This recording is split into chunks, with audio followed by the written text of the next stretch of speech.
Ny mety ho toetry ny andro eny an-dranomasina ny alakamisy 20 oktobra 2024 amin'ny enora maraina hatramin'ny zoma 1 oktobra 2024 amin'ny enora maraina. Manentana antsika mpampiasa ranomasina mba ho mailo hatrany na tsy misy aza ny filazana fampitandremana amin'ny haavon'ny alin-drano.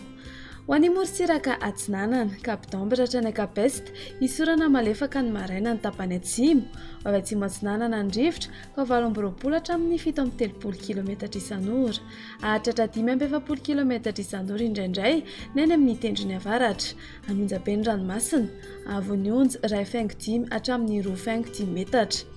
Kapesta hatrany Manoro, anorana tandrifindraona mahalana, avy Atsinanana amin'ny akaben'ny rivotra ka ho 7 hatramin'ny 7 kilometatra isan'ora, anonjaben'ny ranomasina, avon'ny onja 1,5 hatramin'ny 1,5 metatra. Manoratra ny Taolagnaro, anorana tandrifindraona, avy Atsinanana na avaratra Atsinanana ny rivotra ka ho 7 hatramin'ny 18 kilometatra isan'ora, hahatratra 7 hatramin'ny 15 kilometatra isan'ora indraindray ny manakaiky ny Taolagnaro, avy avaratra Atsinanana kosa ny anakafo ka 18 hatramin'ny 17 kilometatra isan'ora, anonjaben'ny ranomasina, avon'ny onja 1,4 hatramin'ny 2,5 metatra.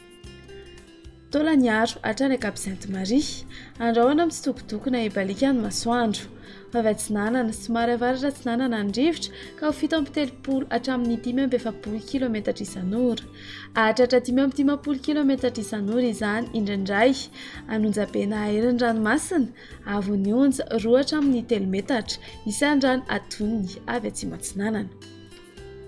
Ho an'ny Moritsiraka Andrefana, Cap-Sainte-Marie hatrany Cap-Saint-Vincent, andrahoana mitsitokotoko na ibalika ny masoandro, avy atsimo Atsinanana ny rivotra ny any atsimony Ampania ka ho 18 hatramin'ny 15 kilometatra isan'ora, hahatratra 15 kilometatra isan'ora indraindray, iovaova ny anakafa ka ho 7 hatramin'ny 18 kilometatra isan'ora, anonjaben'ny ranomasina, ahery indraindray ny any atsimony Ampania, avon'ny onja 1,5 hatramin'ny 1,5 metatra, hahatratra 2,5 metatra ny any atsimony Tampolo, isan'andrano avy atsimo Atsinanana. Cap-Saint-Vincent hatrany Cap-Saint-André, anorana tandrifindraona ny maraina ny manamorona ny melaky, ho maina ny anakafa, avy atsimo na atsimo andrefana ny rivotra ka ho 7 hatramin'ny 18 kilometatra isan'ora, adiny mpanonja ny ranomasina, avon'ny onja 4,5 hatramin'ny 2 metatra.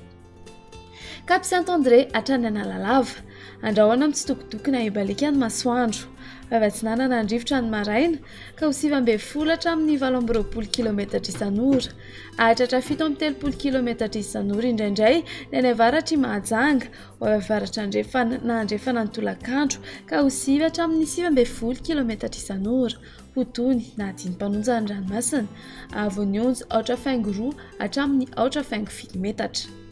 Analalava hatrany Kapidambra, ho lalovan'orana tandrifindraona ny any atsimony Nosy ny maraina, ho maina ny anakafa, avy atsimo Atsinanana ny rivotra ny any amin'ny tendrony avaratra ka ho 18 hatramin'ny 15 kilometatra isan'ora, iovaova kosa ny anakafa ka ho 7 hatramin'ny 17 kilometatra isan'ora, ho tony na adiny mpanonja ny ranomasina, avon'ny onja latsaky ny 2 metatra.